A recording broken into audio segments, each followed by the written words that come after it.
Alright, the last section is 8.6, and this would be solving rational equations. And the first thing you always want to do is start out by factoring any denominators. So noticing the last denominator, x squared minus 12x plus 20, that factors down to x minus 10 and x minus 2. So I'll just kind of rewrite that. And then finding your LCD between all the denominators. Well, these share an x minus 10 in common, so I can write that down once. And then these share an x minus 2 in common, so I can write that down once, and there's nothing left. So that's my LCD. So that's the second step. And third step is to multiply each fraction times that LCD. So I'm going to rewrite again kind of this equation with some space.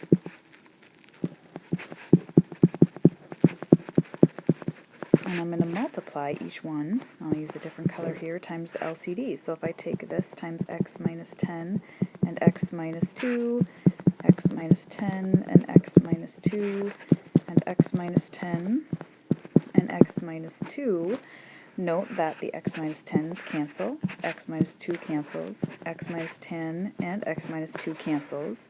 So now when I simplify my numerators, I just literally multiply. So 2 times x minus 2 would be 2x minus 4, minus 3 times x minus 10 would be minus 3x, and be careful because I'm subtracting negative 3 times negative 10, so that's really going to be plus 30, equals 6, because that everything wiped out over there. So combining like terms, I get a negative x plus 26 equals 6, and then I'll subtract 26 and get negative 20. So x equals positive 20. And you need to make sure you check your answer, that make sure it's not extraneous. And the thing that usually makes it extraneous is if it makes any of your denominators 0, because you can't divide by 0. Well, 20 minus 10 is not 0, 20 minus 2 is not 0, and 20 minus 10 times 20 minus 2 is not 0. But do take a second to check it, and this one does work out. Alright, this problem, note the very first thing is your denominators can be factored out. So I would start by rewriting that. So the first denominator is x minus 3, which cannot be simplified. The second denominator, x squared minus 9, can be factored down to x minus 3 and x plus 3.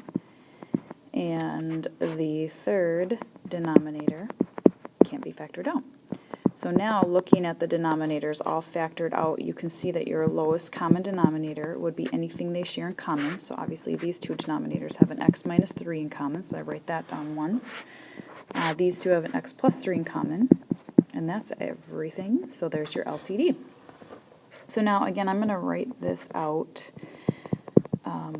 with some space to accommodate for my LCD. So, of course, the point of solving a rational equation is to multiply everything by the LCD so that your denominators wipe out.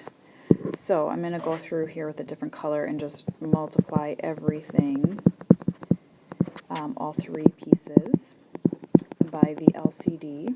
And of course the denominators should wipe out, and we'll see what's left. So x minus 3 wipes out, x minus 3 and x plus 3 wipes out, and the x plus 3 wipes out.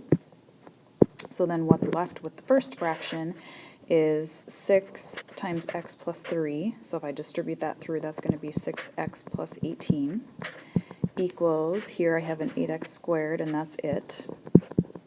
And then minus, and be careful when you're subtracting, if I distribute this 4x through, and then I'm subtracting, so minus 4x squared, and minus a minus would be plus 12x.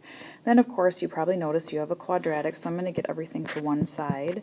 So 8x squared minus 4x squared is 4x squared. And I'll subtract the 6x over here. So 12x minus 6x is 6x, and then I'll subtract the 18 over. And I can divide everything by 2 to hopefully make my life a little easier. And then hopefully it factors. Of course, if not, know that you use the quadratic formula. So let's see, factors of 2x squared would have to be 2x and x. And factors of 9, I'm going to use 3 and 3. So it'd have to be plus 3 here and minus 3 here, so that if I FOILed it back out, and you can double check of course, but this would give you 2x squared, this would give you minus 9, plus 6x minus 3x would give you the 3x. So if I solve both of those, I get 3 halves, and I also get negative 3. Now, checking your solutions, and notice I squeezed that in here, but I'm kind of all over the place. If I go back up here, and I'm going to verbally talk through checking negative 3, if I put negative 3 into this denominator, negative 3 plus 3 is 0. You cannot divide by 0. So I know that that answer is extraneous. The other solution, 3 halves or 1.5, will not make any of my denominators 0, which usually means it's going to work out, but do take a second and check, and that is not extraneous. So your answer is 1.5. All right, the last one here, notice it's just 1 fraction equals 1 fraction, and not like the ones previous to this where we had 3 fractions. So I could solve by cross multiplying. And you could still, in fact, I personally do this, it's certainly up to you, but I'm going to keep everything factored out because it's usually a lot easier to see if things cancel out if everything's all factored. So the first denominator factors down to x plus 4 and x minus 2. And then I'm going to cross multiply. So if I cross multiply, I'm going to take those all times each other. So I'm going to have 4 times x plus 4 times x minus 2 equals the other cross product, which will be 4 times x minus 4 times x plus 4. And then notice if I divide both sides, you shouldn't really divide by factors. So for example, if I divide by x plus 4, it technically cancels out, and I can divide both sides by a constant. So in fact, I'll do that. You know, those 4's are going to cancel each other out.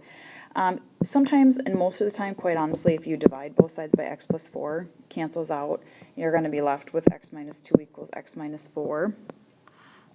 And then you're going to end up obviously getting no solution.